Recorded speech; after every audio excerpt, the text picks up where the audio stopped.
Asia కప్లో team India ఘన విజయం సాధించింది. అద్భుత విజయంతో టోర్నీని బోనీ చేసింది. కేవలం 4.3 ఓవర్లోనే 1 వికెట్ కోల్పోయి 60 పరుగులు చేసింది. 9 వికెట్ల తేడాతో యూఏని మట్టి కరిపించింది. 4వ విన్నింగ్ షాట్ కొట్టాడు శుభ్మన్ గిల్.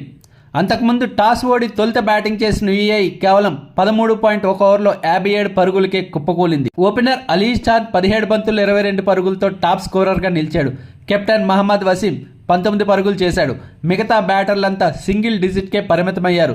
తొలి 3 ఓవర్లో దూకుడుగా ఆడిన యూఏఈ బ్యాటర్లు తరువాత తేలిపోయారు. భారత్ బౌలర్లలో కుల్దీప్ యాదవ్ 4 వికెట్లతో రాణిస్తే శివం దుబే 3 వికెట్లు తీసుకున్నాడు. అలాగే బూమ్రా, అక్షర్ పటేల్, వరుణ్ చక్రవర్తి తలో వికెట్ తీశారు. ముందున్నది 58 పరుగుల స్వల్ప లక్ష్యం కావడంతో భారత బ్యాట్స్మెన్లు ఏమాత్రం తడబాటుకు గురవలేదు.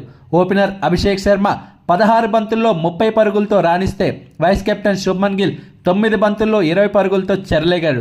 అందులో 2 4లు 1 6 కూడా ఉంది. ఇక తరువాత కెప్టెన్ సూర్యకుమార్ యాదవ్ 2 బంతుల్లోనే 7 పరుగులు చేసి మ్యాచ్ని ముగించేశాడు. 4.3 ఓవర్లోనే మరో 9 వికెట్లు చేతిలో ఉండగా భారత్ ఘన విజయం సాధించింది. ఆసియా కప్లో అద్భుతమైన బోనీ చేసింది.